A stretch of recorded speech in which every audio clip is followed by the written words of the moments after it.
The Geronimo and Gonzolaz show, exposing the truth wherever we go.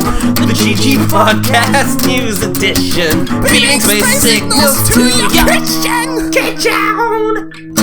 Hi guys, today we're going to be talking a little bit about the construction work that you can put time into the new Battlefield game, Battlefield 5, and see what kind of things we can build.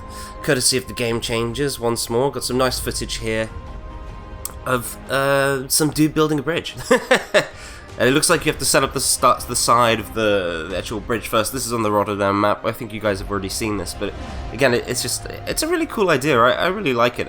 It's just a new addition to the game, and I like being able to, the idea of being able to like fix a bridge for a tank so you can get them across. I think that's kind of cool. And it seems like it would take around a minute to build one of these bridges on your own, which is actually quite a bit of game time. But if there's a couple of you, you could probably put this up. If there was a squad, I reckon you could put this up in 15 seconds or something, which I think is pretty cool. It's like, we gotta get the tank round and flag to B, then, you know, get your squad together, all go as the support character real quick and just build a bridge in seconds and get that tank over, and then all be a tank squad. Like, that's a really cool idea. What's interesting with this, so you can see that there's only stuff only the support can do, like set up these tank barriers. Only the support can do stuff like this. But imagine if you all decided to be a tank squad, a tank construction squad, for a whole game. That could be really good fun, you know, just roaming around in a tank, destroying and repairing and building. You know, I think in its own way that sounds really fun to me. I don't know if that's just because I'm a bit of a sado and I like stuff like that. But it's definitely worth. I think it's an interesting thing. I mean, here, this in the square, there's like 7 openings into the square, and you know, you can close all of those off. I think you'd have to kind of have some control over this flag point. It definitely changes quite a lot of the gameplay style. Also, when you think of kind of all the different maps, but if you look at this map in comparison to the Nordic map, which was more trenches and stuff like this you could build, I think it's kind of interesting to see how different the building, the kind of stuff you can build here is in comparison to like the bridges and stuff. So I'm curious to see what the other maps have to offer.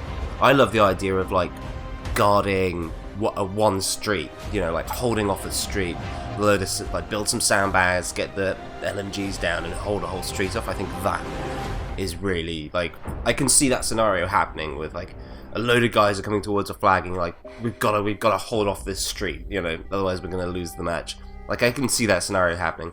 And going back to the old Conquest ticket, the ticking down of the tickets, back to kind of how it used to be, I think that's going to add more of those suspenseful moments. They might be more rare, but when they happen, they're going to be amazing. I think that's the thing with this game. It's like, not every game has to feel like this kind of fake version of a match being close through the behemoths. I think you're going to get much more realistic tension in the matches. Sorry, we've gone off track here.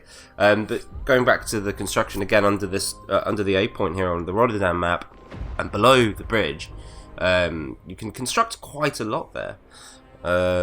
Essentially, like, build a small castle. I mean, it's got no cover on it otherwise. And then we're back to checking out one more of these bridge builds, which I think are really cool. So obviously you could only blow the bridge up with probably you know, tanks and mines and really heavy grade explosives. I'd imagine TNT as well, but grenades won't do it, I doubt very much. And then, you know, the only way to get across and make it an easy route for a tank is to build the bridge again. And the thing is, depending on, see, in a conquest map, it's like you're kind of helping everyone by building this bridge, unless it's for a small period of time, because eventually someone's going to want to use it again to get that flag. So I think where this is going to be the most interesting is kind of in operations and some of the more linear game modes, where it's like we've got to build that bridge and get a tank across, and the enemy's very well aware of this, you know. I think that's when it's going to get interesting. Anyway, thanks for joining us, and hope you enjoyed the video. Leave a thumbs up if you did, thumbs down if you didn't, and we'll catch you in the next one. Voice? English Guardian, what? Maximum thrust confirmed.